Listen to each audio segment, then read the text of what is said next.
ഗണപതിയായിരുന്നു casting. അപ്പോൾ ഒരു പോയിന്റിൽ അവൻ എൻ്റെ മുഖത്ത് ഞാൻ എൻ്റെ മുഖത്ത് നോക്കാതായി. അവൻ തരുന്നൊക്കെ ഞാൻ റിജക്ട് ചെയ്യുന്നു. ഞാനോട് ചോദിക്കും എന്താണ് കേരളത്തിൽ പിള്ളേരില്ലേ എന്നൊക്കെ ചോദിച്ചു. സുഷിന് കൊടുത്തൊരു ബ്രീഫ് എന്തായിരുന്നു? ആൾക്കാരെ കരയിപ്പിക്കുന്നത്. ആദ്യം എനിക്ക് കണ്ടപ്പോൾ എനിക്ക് എന്താ ചോദിക്കേണ്ടത്, എന്താ മിണ്ടേണ്ടതെന്ന് പറഞ്ഞത്. ജിത്തുവിന്റെ കഥയാണോ? അല്ല, ജിത്തു അല്ല ബാലൻ. ഇനി ജിത്തു ആണോ എനിക്ക് അറിഞ്ഞൂടാ.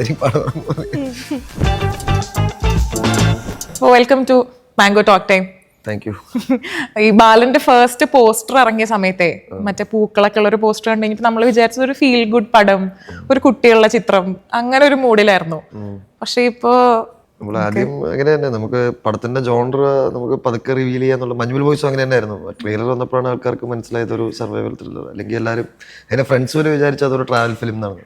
ഓക്കെ, അപ്പൊ അങ്ങനെ നമ്മള് മലപ്പുറം ചെയ്ത് തന്നെ പതുക്കെ പതുക്കെ ചുരുളഴിഞ്ഞു വരുന്ന അതെ അതെ ആ മൂഡാണ്. പടം കഴിയുമ്പോ അത് വേറെ ജോണറാവും. ഓക്കെ, അപ്പൊ ഇപ്പൊ മഞ്ചമൽ ബോയ്സിന്റെ കാര്യം പറഞ്ഞു കഴിഞ്ഞപ്പോ 2024 ഒരു 2 years ആയി. ഈ 2 years എങ്ങനെ ഉണ്ടായിരുന്നു ജീവിതം? വളരെ നല്ല ജീവിതമായിരുന്നു 2 years. എന്തൊക്കെ നടന്നു ഇതിന്റെ ഇടയിൽ? ഒരു 2 years എന്ന് പറയുമ്പോൾ അത്യാവശ്യം സമയമുണ്ട്. സമയമുണ്ട്. Of course after Manjummel of course like life has changed of course. And അത് 2 years പിന്നെ അടുത്ത് എന്തെന്നുള്ള അന്വേഷണവും അരച്ചിലും പിന്നെ ബാലനിലേക്കുള്ള പ്രിപ്പറേഷനും അതൊക്കെ തന്നെയായിരുന്നു 2 years. കുറെ അവാർഡുകൾ കിട്ടുന്നു. അതെ, അത് അങ്ങനെ സംഭവിച്ചു. അപ്പൊ എന്താ ഫീൽ ചെയ്തേ? അവാർഡ് കിട്ടിയപ്പോ സന്തോഷം. ഓക്കെ, കുറച്ച് ഇനിയും നല്ല സിനിമകൾ ചെയ്യാനുള്ള പ്രചോദനമായിട്ട് കാണും. ബാലന്റെ സെറ്റിൽ വെച്ചായിരുന്നു അവാർഡ് അനൗൺസ്മെന്റും കാര്യങ്ങളും? ബാലൻ ഷൂട്ട് ചെയ്തുകൊണ്ടിരിക്കുന്ന സമയത്തായിരുന്നു അനൗൺസ്മെന്റ്. അന്നത്തെ ഒരു സെലിബ്രേഷൻ എങ്ങനെയായിരുന്നു? അന്ന് ഷൂട്ട് ഉണ്ടായിരുന്നു. ഒരു കേക്ക് കട്ടി നേരെ ഷൂട്ടിന് പോയി. സെലിബ്രേറ്റ് ചെയ്യണമെന്നൊക്കെ ആഗ്രഹം ഉണ്ടായിരുന്നു, പക്ഷെ ഷൂട്ട് ഉണ്ടായിരുന്നു. ഓക്കെ, എന്നുവെച്ചാൽ എനിക്ക് ഓർമ്മയുള്ള എന്താ വെച്ചാൽ നമ്മൾ ഇവിടെ നിന്ന് ഓരോരുത്തരെ വിളിച്ച് കൺഗ്രാറ്റ്സ് പറയാനായിട്ട് ഓരോ ആർട്ടിസ്റ്റുകളെ വിളിക്കുന്നു. അപ്പൊ ആ സമയത്ത് വിളിച്ചപ്പോ നിങ്ങൾ അവിടെ ഷൂട്ടിലായിരുന്നു. ടോവിനോ റിവീൽ ചെയ്യുകയും ചെയ്തായിരുന്നു ചെറുതായിട്ട്. അപ്പം ഈ ഒരു 2 yearsന്റെ ഇടയിൽ എങ്ങനെയാണ് ചിദംബരം ബാലനെ കണ്ടുമുട്ടിയത്? ബാലനെ കണ്ടുമുട്ടി ഇതേപോലെ എന്താണ് അടുത്ത സിനിമ എന്നുള്ളതൊക്കെ ആലോചിച്ചിങ്ങനെ നടക്കുമായിരുന്നു. നമ്മൾ ആലോചിച്ച് വെച്ച പ്രോജക്റ്റ് ഒക്കെ വലുതാണ്. അതൊക്കെ മൗണ്ട് ചെയ്യാനൊക്കെ ഷൂട്ട് ഫ്ലോറിലേക്ക് വരാൻ സമയമെടുക്കും. അങ്ങനെ ഇരിക്കുമ്പോഴാണ് ആക്ടർ സജിൻ ഗോപു എന്നോട് പറഞ്ഞത് ജിത്തുവിൻ്റെ കയ്യിൽ കുറച്ച് കഥയുണ്ട്, പോയി കേട്ടു നോക്കാൻ. അങ്ങനെ ഞാൻ ജിത്തുവിനെ കാണുന്നു. ജിത്തു ആദ്യം പറഞ്ഞ കഥ ബാലൻ തന്നെയാണ്. അപ്പൊ തന്നെ എനിക്ക് ഓക്കെ. പിറ്റേ ദിവസം തന്നെ പടം ഓണായി. വിത്തിൻ 1 month നമ്മുടെ ഷൂട്ട്. അത്രയും ക്വിക്ക് ആയിരുന്നു? ക്വിക്ക് എന്ന് വെച്ചാൽ പിറ്റേ ദിവസം എനിക്ക് പ്രൊഡക്ഷൻ മീറ്റിംഗ് ഉണ്ടായിരുന്നു കെവിനും തെസ്പിനായിട്ട്. അപ്പൊ അവരുടെ അടുത്ത് ഞാൻ 1 line പറഞ്ഞപ്പോൾ അപ്പൊ തന്നെ ഓക്കെ. പിന്നെ ഇപ്പൊ ഈ പടം പ്രീമിയർ ചെയ്ത് കാൻസിൽ പോയ ഒരു സമയത്ത് അപ്പൊ അന്നൊരു സ്റ്റാൻഡിങ് ഓവേഷൻ ഒക്കെ കിട്ടുന്നു. അല്ല, സ്റ്റാൻഡിങ് ഒവേഷൻ കിട്ടിയെന്ന് പറഞ്ഞത് ശരിയാവില്ല. കാരണം അത് നമ്മളെ പടം കോമ്പറ്റീഷനിലല്ലായിരുന്നു, ഫിലിം മാർക്കറ്റിലായിരുന്നു. പക്ഷെ എനിക്ക് ഇഷ്ടപ്പെട്ട കുറെ ഡയറക്ടേഴ്സ് കാണാൻ വന്നിട്ടുണ്ടായിരുന്നു. സുധീർ മിശ്ര, പാനലിൻ, അങ്ങനെയൊക്കെയുള്ള ആൾക്കാർ, വലിയ വലിയ ആൾക്കാർ ഞാൻ അഡ്മയർ ചെയ്യുന്ന അവരെല്ലാം മഞ്ഞുമൽ ബോയ്സ് കണ്ടിട്ടുണ്ടെന്ന് പറയുമ്പോഴായിരുന്നു എനിക്ക് സന്തോഷം. അപ്പം അങ്ങനെ സംഭവിച്ചു. അല്ലെങ്കിൽ can it's a very beautiful place. I was more ഞാൻ എൻ്റെ ആദ്യമായിട്ടായിരുന്നു പോകുന്നത്. അപ്പം ഞാൻ ചുറ്റും സ്ഥലം കണ്ടോണ്ടിരിക്കുകയായിരുന്നു. അത് കഴിഞ്ഞിട്ട് രാം ഗോപാൽ വർമ്മ ഒരു പോസ്റ്റ് ഒക്കെ ഇട്ടിട്ടുണ്ടായിരുന്നു. Ramu sir is always A good support. എപ്പോഴും നമുക്ക് വർക്കിംഗ് ഫുട്ടേജ് ആൻഡ് സാറിൻ്റെതും നമുക്ക് കാണിച്ചു തരും. ഇതാണ് ഞാൻ വർക്ക് ചെയ്യുന്നത്, ഐഡിയാസ് പറയും, സാർ സ്ക്രിപ്റ്റ് പറയും. സോ അങ്ങനെ ഒരിക്കൽ നമ്മൾ മുംബൈ ഓഫീസിൽ ഇങ്ങനെ ഇരിക്കുമ്പം ഇത് കാണിച്ചു. ബാലൻ്റെ ഒരു ഈ ട്രെയിലർ അല്ല, വേറൊരു കട്ടുണ്ടായിരുന്നു. നമ്മൾ OTT-ക്കൊക്കെ വേണ്ടിയിട്ടുള്ളൊരു കട്ട് ഉണ്ടാക്കും, ഒരു ബിസിനസ് കട്ട് എന്ന് പറഞ്ഞ സാധനം, ഒരു 4 minute. അത് കണ്ടിട്ട് സാറ് പുള്ളിക്കാരൻ അപ്പം തന്നെ ഒരു 3-4 പ്രാവശ്യം കണ്ടു. എനിക്ക് റിയലി ലവ്ഡ് ഇറ്റ്. അപ്പം അന്ന് തന്നെ പോസ്റ്റ് ചെയ്തു. എന്തൊക്കെ അങ്ങനെ Ramu sir is always A good support. Okay, അത് കഴിഞ്ഞിട്ട് ഇപ്പൊ പ്രിയദർശനും ഒരു ഭയങ്കര പോസിറ്റീവ് കമന്റ് ആണ് പറഞ്ഞിട്ടുള്ളത്. ഇപ്പൊ ഇത്രയും നാൾ കണ്ടതിൽ വെച്ചിട്ട് അത് തന്നെയാണ് പ്രചോദനം. കാരണം ഇങ്ങനത്തെ ഇൻഡസ്ട്രിയിലെ വെറ്ററൻസ് നമ്മള് വർക്ക് കാണുന്നു, and they like it and they could connect with it. അത് തന്നെ ഒരു വലിയ അവാർഡായിട്ട് കാണും. ഓക്കെ, പ്രിയദർശനായിട്ട് ഇപ്പൊ ഒരു ഓഫ് ക്യാമറ കോൺവെർസേഷനിൽ എന്താ അങ്ങോട്ട് ചോദിച്ച ഒരു കാര്യം? ഞാൻ പ്രിയൻ സാറിനോട് എന്തൊക്കെയോ ചോദിക്കും. ആ പടത്തിൽ ആ ഷോട്ട് അങ്ങനെ എടുത്ത്, ഈ ഷോട്ട്. പ്രിയൻ സാറിനോട് എപ്പോഴും പോയാലും ലൈക്ക് ഒരു അക്കാഡമിക് കോൺവെർസേഷൻ എപ്പോഴും സാർ റെഡിയാണ്. എന്ത് നമുക്ക് പോയി ചോദിക്കാം സാർ. ആ പടം സാർ ഭയങ്കര എനർജറ്റിക് ആയിട്ട് അതിന് ഉത്തരവും ചെയ്യും. കാരണം ആ പ്രോസസ്സ്, കാരണം 100ഓളം സിനിമ ചെയ്ത ആളാണ് പുള്ളിക്കാരൻ. കാണാത്തൊന്നുമില്ല. ഹിന്ദിയിൽ പോലും ഡേവിഡ് ധവാൻ കഴിഞ്ഞ ഏറ്റവും കൂടുതൽ സിനിമ ഇരിക്കുന്ന പ്രിയദർശനാണ്. അപ്പൊ അങ്ങനെയുള്ള ഒരാളടുത്ത് നമുക്ക് എന്തൊക്കെ ചോദിക്കാണ്ടോ ആസ് എ ഫിലിം മേക്കർ. എനിക്ക് ഇഷ്ടംപോലെ പടങ്ങളെല്ലാം ചോദിക്കാറുണ്ട്. ഫസ്റ്റ് ചോദിച്ചത് ഏത് സിനിമയെ പറ്റിയായിരുന്നു, ഓർമ്മയുണ്ടോ? ആദ്യം എനിക്ക് കണ്ടപ്പോൾ എനിക്ക് എന്താ ചോദിക്കേണ്ടത്, എന്താ മിണ്ടേണ്ടതെന്ന് പറഞ്ഞത്. പിന്നെയാണ് പതുക്കെ നമ്മൾ സംസാരിക്കുന്ന ഒരു ഇതിൽ. പ്രിയൻ സാർ ഞാൻ ആദ്യം കാണുന്നത് ഭൂത് ബംഗ്ല ഷൂട്ട് ചെയ്യുന്ന സമയത്തെന്ന് പറഞ്ഞു. ഞാൻ മിണ്ടാതെ സൈഡിൽ പോയി സാറ് ഇങ്ങോട്ട്, ഞാൻ സാറിന് വർക്ക് ഇങ്ങനെ എങ്ങനെയാണ് ഷൂട്ട് ചെയ്യുന്നത്, എങ്ങനെയാണ് ചെയ്യുന്നത് കാണാൻ പോയത്. പ്രിൻസോട് ഞാൻ ആദ്യം കാലാപ്പനിയെ പറ്റിയൊക്കെയാണ് സംസാരിച്ചത്. ഓക്കെ. സാറും കാലാപ്പാനിയിൽ everything has to go from mainland. ഇന്ത്യയിൽ നിന്ന് മറ്റേ മെയിൻലാൻഡിൽ നിന്ന് എല്ലാം ആൻഡമാനിൽ പോകണം. അപ്പോൾ കാറുകളും വിൻറ്റേജ് കാറുകളും എല്ലാം ഇവിടുന്ന് ഷിപ്പ് ചെയ്ത് കൊണ്ടുപോകണം. അപ്പോൾ ഈ കാറ് കൊണ്ടുപോകുന്നു എന്ന് പറയുമ്പോൾ അതിൽ ഉപ്പുവെള്ളം അടിക്കുമ്പോൾ കത്തിപ്പോകും. അങ്ങനെ 2-3 കാർ കപ്പലിൽ നിന്ന് കത്തിപ്പോയിട്ടുണ്ട്, ബാറ്ററി കത്തിപ്പോകും. അങ്ങനെ അങ്ങനെ ഇഷ്ടംപോലെ സാധനങ്ങൾ. ഫേവറേറ്റ് പടം ഏതാ പുള്ളിയുടെ? പുള്ളിയുടെ കുറേ പടമുണ്ട്. കാഞ്ചീവരം ഇഷ്ടമാണ്, പിന്നെ തേന്മാവിൻ കൊമ്പത്ത്, കാലാപ്പാനി, ഇഷ്ടംപോലെ ഉണ്ട്. അപ്പൊ ഇങ്ങനെ കുറെ പോസിറ്റീവ് കമന്റ്സ് കിട്ടുമ്പോഴേ ഇപ്പൊ ബാലനെ പറ്റിയിട്ടുള്ള എക്സ്പെക്ടേഷൻ ഭയങ്കര ഹൈ ആവുന്നു, അത് കോൺഷ്യസ് ആക്കുന്നുണ്ടോ? തീർച്ചയായും. അല്ലെ, ഹൈപ്പ് വേണം. കാരണം ഹൈപ്പ് ഒരു മാർക്കറ്റിംഗ് ടൂൾ തന്നെയാണ്. ഇപ്പം ഹൈപ്പ് ഇങ്ങനെ വന്നുകൊണ്ട് എല്ലാവർക്കും അറിയാം ബാലൻ എന്നുള്ളൊരു cinema. Because we don't have ഒരു സ്റ്റാർ പോസ്റ്റർ ഫേസ്. അങ്ങനെ അല്ലല്ലോ ഇത്. ഇതൊരു എല്ലാം പുതുമുഖങ്ങളും ആർക്കും അറിയാത്ത ആൾക്കാരും ഒക്കെ അല്ല. അപ്പം അങ്ങനെ ഒരു ഹൈപ്പ് എന്തായാലും പടത്തിന്റെ പോസിറ്റീവ് തന്നെയാണ്. കാരണം ഇപ്പം now everyone knows there is a film coming. അപ്പൊ നമ്മള് ആ ഒരു പ്രതീക്ഷ വെച്ച് എല്ലാവരും സിനിമ കാണാൻ വരിക. അത്രേ ഉള്ളൂ. ഓക്കെ. പക്ഷെ ഇപ്പൊ ഈ ഒരു ഇപ്പൊ ഈ പറഞ്ഞ ഒരു മോഡ് ഉണ്ടല്ലോ, അതായത് ഇപ്പൊ നമ്മള് ഭയങ്കര എക്സ്പീരിയൻസ്ഡ് ആയിട്ടുള്ള ബ്രില്യന്റ് ടെക്നീഷ്യൻസ് ക്രൂവിൽ വരുന്നു, പിന്നെ പുതുമുഖങ്ങൾ കാസ്റ്റില് വരുന്നു, ആൻഡ് അപ്പൊ തന്നെ അതൊക്കെ ഒരു ഹൈപ്പ് ക്രിയേറ്റ് ആവുന്നു എന്ന് പറയുന്ന ഒരു ഫോർമുലയിൽ ഇപ്പൊ ഇങ്ങനെ പോകുന്ന പോലെ thanks to Malayalam audience, like crew അങ്ങനെയാണ്. ലൈക്ക് HODs ഒക്കെ നോക്കിയിട്ട് സിനിമ കാണാൻ വരുന്നത്. അത് മലയാളത്തിൽ അത് ഭയങ്കര ഒരു നല്ലൊരു കൾച്ചറായിട്ട് എനിക്ക് തോന്നുന്നു. They know who's the editor, they know who's the cameraman, music എല്ലാം നോക്കിയിട്ട് and they trust the creators. അത് ഒരു ഡിഫറെന്റ് നല്ലതാണ്. I think it's very positive. Okay. കാസ്റ്റിനെ പറ്റി ആദ്യം ചോദിക്കാം. ഇപ്പൊ ഫർസാനയും പിന്നെ അതേപോലെ ആദ്യം എങ്ങനെയാണ് ബാലനായത്, ഫർസാന എങ്ങനെയാണ് ആ ഒരു അമ്മയായത്? ആദിശേഷനെ കണ്ടുപിടിക്കാൻ കുറച്ചധികം പണിയുണ്ടായിരുന്നു. നമ്മള് കേരളത്തിലെ കുറെ സ്കൂളുകൾ കയറി ഇറങ്ങി, പല സമ്മർ ക്യാമ്പ്, അങ്ങനെ കൺവെൻഷണൽ രീതിയിലെല്ലാം അന്വേഷിച്ചു. അങ്ങനെ കുറെ അന്വേഷിച്ച് അവസാനം ഒരു ഫ്രസ്ട്രേറ്റിംഗ് ലെവലിലേക്ക് എത്തി. കാരണം പടം ഷൂട്ട് അടുക്കാറുമായി, പയ്യനെ കിട്ടിയിട്ടില്ല. ഗണപതിയായിരുന്നു കാസ്റ്റിംഗ്. അപ്പോൾ ഒരു പോയിന്റിൽ അവൻ എൻ്റെ മുഖത്ത് ഞാൻ എൻ്റെ മുഖത്ത് നോക്കാതായി. അവൻ തരുന്നൊക്കെ ഞാൻ റിജക്ട് ചെയ്യുന്നു. ഞാനും ചോദിക്കും എന്താണ് കേരളത്തിൽ പിള്ളേരില്ലേ എന്നൊക്കെ ചോദിച്ച് ഇങ്ങനെ ഞാനും അവരെ എഡ്ജിലേക്ക് പോകുന്നു. അവസാനമാണ് എങ്ങനെയൊക്കെയോ ആദിശേഷനെ കിട്ടിയത്. കാരണം ആദിശേഷനെ കിട്ടിയാലേ പിന്നെ അമ്മേനെ കാസ്റ്റ് ചെയ്യാൻ പറ്റൂ. കാരണം ഒരു സിമിലാരിറ്റി വേണമല്ലോ. അപ്പം അങ്ങനെ അവരുടെ കണ്ണുകൾ. പിന്നെയാണ് ഫർസാന. 700-800ഓളം ആൾക്കാർ നമ്മൾ നേരിട്ട് ഓഡീഷൻ ചെയ്തു. അല്ലാണ്ട് ഇപ്പം 4000 വീഡിയോ ക്ലിപ്സ് വന്നു, സെൽഫ് ഓഡീഷൻ ഉണ്ട്. അങ്ങനെ എല്ലാത്തിനും എന്നിട്ടും കിട്ടിയില്ല. എന്നിട്ട് നമ്മൾ കേരളത്തിൽ നിന്ന് പുറത്തേക്ക് തപ്പി. നമ്മൾ ചെന്നൈ നോക്കി, ദുബായ് നോക്കി. സാധനം ബോംബെയിൽ നിന്നാണ് ഫർസാനെ കിട്ടുന്നത്. ഭയങ്കര ടഫ് തന്നെയായിരുന്നു. കണ്ണുകളിലാണ് സ്ട്രൈക്ക് ആയേ. കണ്ണുകളും പിന്നെ എന്തോ കാരണം ബാലൻ, കാരണം ഇതിലെല്ലാം കുറേ ഫാക്ടേഴ്സ് ഉണ്ടല്ലോ. ആദ്യം പയ്യൻ അവനൊരു പെക്യുലർ ഫേസ് ആയിരിക്കണം, പിന്നെ അഭിനയിക്കണം, പിന്നെ അവൻ്റെ അമ്മ എന്ന് പറയുമ്പോൾ ആ ഫേഷ്യൽ ആയിട്ടുള്ള ഒരു കണ്ടിന്യൂറ്റി വേണം, ഒരു സിമിലാരിറ്റി വേണം, പ്ലസ് അഭിനയിക്കണം. അപ്പോൾ ഇതെല്ലാം കൂടെ വരുന്നത് ഒരു ഭാഗ്യമായിട്ട് ഞാൻ കരുതുന്നു. ഓക്കെ. ഇപ്പൊ റെഡിറ്റിൽ കഴിഞ്ഞ ദിവസം ഒരു ഇത് കണ്ടു, ഫഹദ് ഫാസിലിന്റെ കണ്ണുകളും ഫർസാനയുടെ കണ്ണുകളും തമ്മിൽ ഒരു കോമ്പറ്റീഷൻ ഉണ്ടാവാൻ സാധ്യതയുണ്ട്. അല്ല, she's got very peculiar eyes. അത് like she has very big eyes like Fahadh only. Like ഇപ്പൊ കാസ്റ്റ് കഴിഞ്ഞ് നമ്മള് ക്രൂവിലേക്ക് വരുമ്പോൾ ഇപ്പൊ BTS ഇറങ്ങിയതിനകത്ത് കുറെ പേര് പറയുന്നുണ്ട് ശരിക്കും കുറെ ഇൻഡസ്ട്രീസ് കണ്ടുപഠിക്കണം, അതിൽ തന്നെ ഭയങ്കര ഒരു എസ്തെറ്റിക് വാല്യൂ ഉണ്ട് BTSനകത്ത് എന്നൊക്കെ. അപ്പൊ ആ ഒരു ക്യാമറമാനും ഡയറക്ടറും തമ്മിലുള്ള ഒരു വിഷൻ ഷെയർ ചെയ്ത് എങ്ങനെയായിരുന്നു? ഇപ്പോൾ നമ്മൾ എൻ്റെ ഷൈജുക്കയുടെ 2ാമത്തെ സിനിമയാണ്. എനിക്ക് ഷൈജുക്കയുടെ കമ്മ്യൂണിക്കേഷൻ ഭയങ്കര ഈസിയാണ്. അത് is a very senior cinematographer and I am very lucky to have him, like to do 2 films with him and I want to do more. Because ഞാനെങ്ങനെ എൻ്റെ HODsനെ ഹയർ ചെയ്യാന്ന് വെച്ചാൽ അതിൻ്റെ മെയിൻ മാനദണ്ഡം എന്ന് വെച്ചാൽ അവരെന്നെക്കാണ് എക്സ്പീരിയൻസ്ഡ് ആയിരിക്കണം. എൻ്റെ എഡിറ്റർ ആയാലും എൻ്റെ സിനിമാറ്റോഗ്രാഫർ ആയാലും മ്യൂസീഷ്യൻ ആയാലും എല്ലാവരും എന്നെക്കാണ് എന്നാലേ എനിക്ക് ആ അസോസിയേഷനിൽ എനിക്ക് എന്തെങ്കിലും ഗുണമുള്ളൂ, സിനിമയ്ക്ക് എന്തെങ്കിലും ഗുണം ഉണ്ടാവുള്ളൂ. കാരണം ഞാൻ തന്നെ മാസ്റ്റർ ഓഫ് ഓൾ ട്രേഡ്സ് ആയിട്ട് ഇരുന്നിട്ട് കാര്യമില്ല. ഞാൻ അവരെ നിന്ന് പഠിക്കുക, ഞാൻ ഇങ്ങനെയാണ് വേണ്ടതെന്ന് പറയുമ്പോൾ അവർ അതിനെക്കാളും ഒരു ബെറ്റർ ഓപ്ഷൻ എനിക്ക് തരികയാണ് ചെയ്യുന്നത്. സോ അങ്ങനെയാണ് ഞാൻ കൊളാബറേറ്റ് ചെയ്യുന്നത്, അങ്ങനെയാണ് ഞാൻ ആൾക്കാരെ ചൂസ് ചെയ്യുന്നത്. ഓക്കെ. നിങ്ങൾ ഇതിനു മുന്നേ മഞ്ഞുമൽ ബോയ്സിൽ കൊളാബറേറ്റ് ചെയ്ത സമയത്ത് ലൈക്ക് ഷൈജൊക്കെ ഇന്ന സാധനം ചെയ്ത് തീ ആയിരുന്നു എന്നുള്ള പോലെ ഫീൽ ചെയ്തിട്ടുള്ള ഒരു സാധനം? അല്ല, ഗുഹ ലൈറ്റ് ചെയ്ത് തന്നെ കണ്ടില്ല. കാരണം ഗുഹ സെറ്റ് അജയണ്ണ ഉണ്ടാക്കി ഭയങ്കര മനോഹരമായിട്ട് ഉണ്ടാക്കി. പക്ഷേ അത് കൺവിൻസിങ് ആയിട്ട് ലൈറ്റ് ചെയ്യണം, ഒരു ഡേ ലൈറ്റ് ചെയ്യണം. പിന്നെ മഴക്കാർ വരുമ്പോൾ അത് ഷിഫ്റ്റ് ആവുന്നു. ഇൻ ഷോട്ടാണ് നമ്മൾ ആ ലൈറ്റിംഗ് ഷിഫ്റ്റ് ചെയ്തിരിക്കുന്നത്. ആ ഒരു ട്രാക്ക് ഷോട്ട്, മഴ കയറിയാണ് നമ്മളൊരു ട്രാക്ക് ഷോട്ടിലാണ് ആ സൂര്യൻ മറഞ്ഞു പോകുന്നു.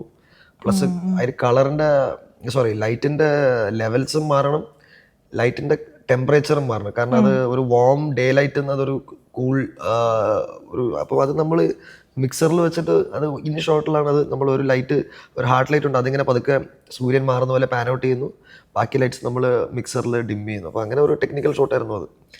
അതൊക്കെ വൺ ഓഫ് മെനി, അങ്ങനെ ഇഷ്ടംപോലെ ഷോർട്സ് ഉണ്ട് ഷൈജുക്ക്. ഓക്കെ. പിന്നെ ഇപ്പോൾ ലൈക്ക് ഇപ്പോൾ മഞ്ഞുമൽ ബോയ്സ് ആണെന്നുണ്ടെങ്കിലും ജാനേമൻ ആണെന്നുണ്ടെങ്കിലും, ഇപ്പോൾ ജാനേമനിൽ സ്വന്തം ബർത്ത്ഡേയിൽ നിന്നാണ് ആ ഒരു സ്റ്റോറി ജനിക്കുന്നത്. അങ്ങനത്തെ ഒരു കഥയൊക്കെ ഞാൻ ആദ്യമായിട്ട് കേൾക്കാറുണ്ട്, സ്വന്തം ബർത്ത്ഡേയിൽ നിന്ന്. ഇപ്പൊ ജിത്തു ചേട്ടൻ അങ്ങനെ ഒരു സ്ട്രൈക്കിംഗ് മൊമെന്റ് എന്തായിരിക്കും ഈ ഒരു സ്റ്റോറിയിലേക്ക്? അല്ല എന്നാലും ജിത്തുവിന്റെ കഥയാണോ? അല്ല, ജിത്തു അല്ല ബാലൻ. ഇനി ജിത്തു ആണോന്ന് എനിക്ക് അറിഞ്ഞൂടാ. അല്ല എന്നാലും ഇപ്പൊ മഞ്ഞുമൽ പോലെ ഏതെങ്കിലും ഒരു ന്യൂസ് കണ്ട് അങ്ങനെ എന്തെങ്കിലും ഒരു റൂട്ട് ഉണ്ടോ അതിന്? റൂട്ട്സ് എന്തായാലും പ്രചോദനങ്ങൾ ഉണ്ടാകും. കാരണം ഡെയിലി ലൈഫ് തന്നെയാണ് സിനിമയിൽ നമ്മൾ എന്താ പറയുക, നമ്മൾ ഇൻഫ്ലുവൻസ് ചെയ്യുന്നത്. ഇപ്പം ഫസ്റ്റ് രോമാഞ്ചം ജിത്തു ചെന്നൈയിൽ ബാംഗ്ലൂർ പഠിക്കുന്ന സമയത്തുണ്ടായ അവൻ്റെ വീട്ടിലെ എക്സ്പീരിയൻസ്. അതേപോലെ ആവേശം എന്ന് പറഞ്ഞത് ജിത്തു കണ്ടിട്ടുള്ള ഒരു ക്യാരക്ടറാണ് ഈ രംഗണൻ പറഞ്ഞത്. ബാംഗ്ലൂർ ഇപ്പോഴും അങ്ങനത്തെ ആൾക്കാരുണ്ട്, വലിയ ചെയിനൊക്കെ ഇട്ട് ഇപ്പോഴും പോയാൽ കാണാൻ പറ്റും. അപ്പം അങ്ങനെ റിയൽ ലൈഫ് എന്ത് എല്ലാ പടങ്ങളും എത്ര വേറെ ഫാൻറ്റസി ആക്ഷൻ മാസ് പടമാണെങ്കിലും അതിലൊക്കെ ഒരു റിയൽ ലൈഫ് ഇൻഫ്ലുവൻസ് ഉണ്ടാവുമെന്ന് എനിക്ക് ഉറപ്പാണ്. ഫസ്റ്റ് ടൈം അല്ലേ സ്വന്തമായിട്ട് എഴുതാതെ ഒരു കൊളാബറേറ്റീവ്? അപ്പൊ അതെങ്ങനെ ഉണ്ടായിരുന്നു ആ ഒരു എക്സ്പീരിയൻസ്? അതന്നെയായിരുന്നു, നമ്മൾ ആ കോമൺ ലാംഗ്വേജ് കണ്ടുപിടിക്കുക. പിന്നെ നമ്മളൊരു കുറേ പ്രാവശ്യം ഇരുന്നിട്ടുണ്ട്. നമ്മൾ ഞാൻ ജിത്തും ട്രാവൽ ചെയ്തു, ഈ went to Wayanad, all the locations എല്ലാം കണ്ട് അങ്ങനെ അവിടെ പോയി ഇരുന്നൊക്കെ തന്നെയാണ് എഴുതിയത്. അത് എഴുതാതിരിക്കുമ്പോൾ ഷൈജുക്കെ ഇരിക്കും. ഷൈജുക്കാണ് ഒരു തേർഡ് ഒരു വേറെ പെർസ്പെക്റ്റീവ്. കാരണം നമ്മളുടെ റൈറ്റേഴ്സ് നമ്മൾ അതിൻ്റെ അകത്താണ്. ഷൈജുക്ക പുറത്തുനിന്ന് ഇങ്ങനെ നോക്കുമ്പോൾ ഷൈജുക്ക കുറേ കോൺട്രിബ്യൂട്ട് ചെയ്തിട്ടുണ്ട് സ്ക്രീൻ പ്ലേയിൽ. ഓക്കെ. അപ്പൊ ഈ ക്രൂവിൽ തന്നെ ഇപ്പൊ മ്യൂസിക് സൈഡിലേക്ക് നോക്കുകയാണെന്നുണ്ടെങ്കിൽ സുഷിനും കോൺട്രിബ്യൂട്ട് ഉണ്ട്. എല്ലാവരും വട്ടത്തിൽ തന്നെയാണ് നമ്മൾ വർക്ക് ചെയ്യുന്നത്. അപ്പം എല്ലാം ഭയങ്കര ഓപ്പൺ ആയിട്ട് നമ്മൾ വർക്ക് ചെയ്യുക. അല്ലെങ്കിൽ ഇതിന്റെ സ്ക്രീൻ പ്ലേ അങ്ങനെ ഇല്ല. ഷൈജുക്ക, ഗണപതി, സുഷിൻ, എല്ലാവരും ഇതിൽ, വിവേകാഷ്, എല്ലാവരും കോൺട്രിബ്യൂട്ട് ഉണ്ട് സ്ക്രീൻ പ്ലേയിൽ. ഓക്കെ. ഇപ്പൊ മ്യൂസിക്കിൽ ഇപ്പൊ സൗണ്ട് സ്കേപ്പില് സുഷിന് കൊടുത്തൊരു ബ്രീഫ് എന്തായിരുന്നു? ആൾക്കാരെ കരയിപ്പിക്കുന്നത്. ഓക്കെ. ഇമോഷണൽ അത്യാചാർ. ഓക്കെ, അതായിരുന്നു മെയിൻ ബ്രീഫ്. അങ്ങനെ അത് ബ്രീഫ് ചെയ്യേണ്ട ആവശ്യമില്ല. കാരണം എനിക്ക് സുഷിനോട് എനിക്ക് കഥ എന്തായാലും അറിയാം. സുഷിൻ നമ്മൾ ഒരുമിച്ചിരുന്ന് റീഡിങ് സെഷനൊക്കെ കഴിഞ്ഞ്, പിന്നെ Sushin mostly works after seeing the visual. ഞാൻ ഇങ്ങനെ ഇത് വേണമെന്ന് പറഞ്ഞാലും വിഷ്വൽ കാണുമ്പോൾ വിഷ്വലിന് എങ്ങനെയാണ് അവന് മോട്ടിവേറ്റ്, അങ്ങനെയാണ് സുഷിൻ വർക്ക് ചെയ്യുക most of the times. Okay.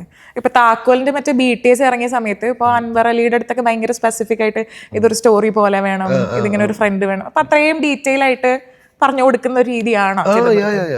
Clarity വേണം എല്ലാത്തിനും. അപ്പൊ ഞാൻ അൻവർ അലിയോട് പറഞ്ഞത് ഒരു ബാലസാഹിത്യം ആയിരിക്കണം, നമുക്ക് സ്കൂളിൽ നിന്ന് പഠിച്ച ഒരു സാധനം പോലെ ഇരിക്കണം. പിന്നെ അത് നമ്മുടെ കഥയുടെ ഒരു മെറ്റഫോറും കൂടെയാണത്. പാട്ട് താക്കോല് കളഞ്ഞുപോയി ഒരു തവള തപ്പിക്കൊണ്ട് കിടക്കുന്നു. അൻവർക്ക് ഫുൾ പടം കാണിച്ചിട്ടാണ് ലിറിക്സ് എഴുതിപ്പിക്കുന്നത്. വെറുതെ പോയിട്ട് ഒരു ട്യൂൺ കൊടുത്ത് ലിറിക്സ് അടിച്ചതാന്നുള്ള പരിപാടിയല്ല. നമ്മൾ ഫുൾ പടം കാണിക്കുന്നു, പടത്തിൽ നമ്മൾ എന്താ പറയാൻ ഉദ്ദേശിക്കുന്നത് എല്ലാം സംസാരിച്ചിട്ടാണ് ആ ലിറിക്സിലേക്ക് നമ്മൾ അറൈവ് ചെയ്യുന്നത്. ഇപ്പൊ ഈ താക്കോലിന്റെ ഇതിൽ എനിക്ക് പെട്ടെന്ന് ഒരു മീം പോസിബിലിറ്റി ഉണ്ട്. ജഗദീഷ് ചേട്ടനെയും ഹനീഫ് ഖാനെയും വെച്ചിട്ട് ഇപ്പൊ താക്കോൽ എവിടെ ഇരിക്കുന്നു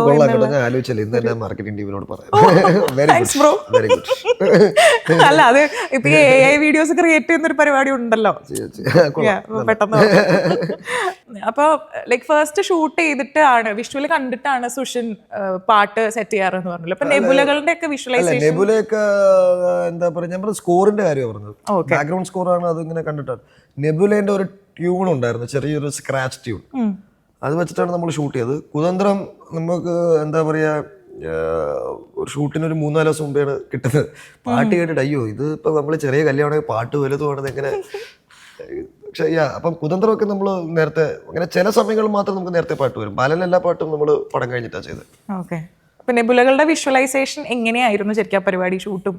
നെബുല പാട്ട് ചെറിയൊരു സ്ക്രാച്ച്, ഒരു ജസ്റ്റ് ഒരു ഇങ്ങനെ ആയിരിക്കും പാട്ടിന് മൂടുന്നേ ഉള്ളൂ. അതും ഒരു 10-30 സെക്കൻഡേ ഉള്ളൂ. എന്താ പറയാ, നമ്മൾ ഈ ടീസർ കണ്ട സമയത്ത് കുറെ ഫ്രഷ് ഫേസസ് ഉണ്ട് ടീസറിൽ. അതേപോലെ തന്നെ അതിന്റെ ഇടയിൽ ഒരു ടോർച്ചിന്റെ ലൈറ്റില് ടോവിനോനെ കാണുന്നുണ്ട്.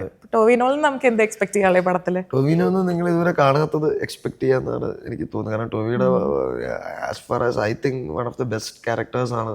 എന്റെ പടത്തിൽ ചെയ്തുകൊണ്ട് പറയല്ല, എനിക്ക് ടോവിയുടെ വൺ ഓഫ് ദ ബെസ്റ്റ് ആയിരിക്കും എനിക്ക് ഭയങ്കര വിശ്വാസമുണ്ട്. കാരണം ടൊവി ഇതുവരെ കണ്ടിട്ട് ഞാൻ ഭയങ്കര സർപ്രൈസ്ഡ് ആയിരുന്നു, like how Tovi did it. And ടൊവിനെ ഒരിക്കലും നമ്മൾ സ്റ്റാർ ആയിട്ടല്ല അപ്രോച്ച് ചെയ്തത്. നമ്മളൊക്കെ ടൊവിനോ എന്ന ആക്ടറിനെയാണ് നമ്മൾ പോയി സമീപിച്ചത് ഈ ഒരു ക്യാരക്ടർ ചെയ്യണമെന്ന് പറഞ്ഞു. ഓക്കെ. സോ ടൊവിനെ ലുക്സും കുറച്ച് ഇൻട്രസ്റ്റിംഗ് ആണ് ടൊവിയുടെ.